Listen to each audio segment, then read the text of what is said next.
OK. Bon. Bonjour et bienvenue. On est rendu à la maison de Benoît Lavigueur au projet Missisquoi. Puis là, aujourd'hui, les constructions avancent, puis on voulait vous montrer deux trucs vraiment simples, mais qui font une grosse différence, qui sont cachés dans les murs, qu'on peut pas montrer d'habitude facilement dans une maison. Fait qu'on va suivre Benoît, puis il va aller nous montrer ses secrets de performance d'eau chaude.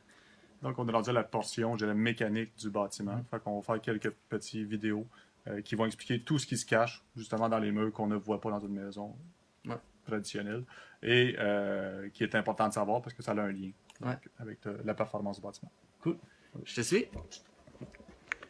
L'affaire, c'est que ça soit dans une maison écologique ou normale, on les voit pas une fois que c'est construit. Non, c'est toujours caché. Un des éléments qui est de plus en plus connu, qui est sorti peut-être il y a une dizaine d'années, donc c'est ce qu'on appelle le thermodrain, qui est maintenant fabriqué au Québec. Fait que ça, c'est vraiment intéressant.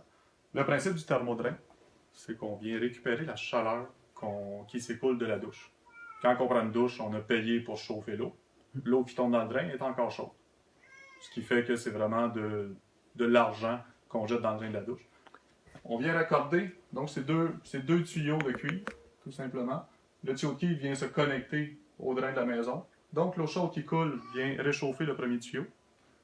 Et ensuite, l'eau qui arrive dans le fond de la ville ou du puits, dans ce cas-ci, si on a un puits, l'eau arrive ici dans le fond à 5 degrés environ, et elle va, dans le fond, il va y avoir un transfert de chaleur. C'est ce qu'on appelle un échangeur de chaleur qui va transférer l'énergie. Donc, l'eau qui arrive à 5 degrés va prendre l'énergie qui est à environ 37 degrés d'une douche, et quand l'eau va sortir avant d'aller au chauffe-eau, ben, elle n'arrivera pas au chauffe-eau à 5 degrés, elle va arriver à 20-25 degrés environ, tout dépendant de la longueur de la douche.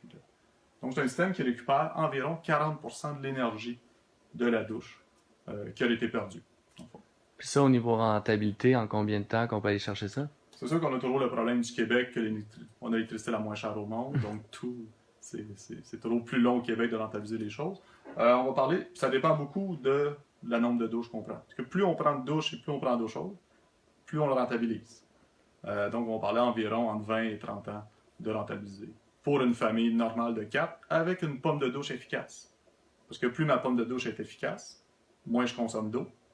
Donc, moins je peux récupérer d'argent en bout de ligne, parce que j'en ai déjà sauvé beaucoup d'argent à la base avec une pomme de douche efficace. Ok, cool. Puis dans le fond, là, on voit que on est au sous-sol, puis que la douche est en haut, Ouais. puis est verticale. Est-ce qu'il y aurait une solution pour la douche en bas? La douche en bas, dans le fond, c'est plus compliqué. Il y a des systèmes horizontaux qui existent. J'ai jamais testé, donc j'ai toujours plus de doutes sur ce genre de système-là. Ce système-là, il est connu, réputé, approuvé depuis donc plus de 10 ans. Cool. Ça, mais il y a d'autres options, mais donc qui vont venir éventuellement. Nice. Ok, puis juste à côté, on a un tuyau blanc. Ouais, un autre point important, mais dans le fond, c'est un tuyau blanc qui cache un tuyau rouge. C'est les tuyaux d'eau chaude de la maison. Fait qu'encore là, pour éviter de perdre de l'énergie, ben, on vient isoler parce que quand que je prends de l'eau chaude, ben, ça veut dire que tout mon tuyau d'eau s'est rempli d'eau chaude. Et cette eau chaude-là, ben, dans le fond, va chauffer la maison. En hiver, c'est pas un problème, mais il y a 8 mois par année qu'on n'a pas besoin de chauffage, ce qui fait que c'est vraiment, je climatise mes tuyaux. Dans le fond, je me bats contre mes tuyaux d'eau chaude. Fait que le but de l'isolation, ben, c'est de dire, je veux que mon eau chaude se rende à mon robinet et je veux pas que la chaleur s'en aille dans ma maison. Fait que c'est une façon de sauver de l'énergie, encore une fois. Cool. Je vais juste montrer un peu en bas les tuyaux. Bleu qui est l'eau froide, puis rouge qui est l'eau chaude, puis le bleu, c'est ça, il est pas isolé. Puis là, le rouge, aussitôt qui part, il est isolé. Effectivement. Okay. Merci beaucoup. En vous souhaitant une bonne fin de journée.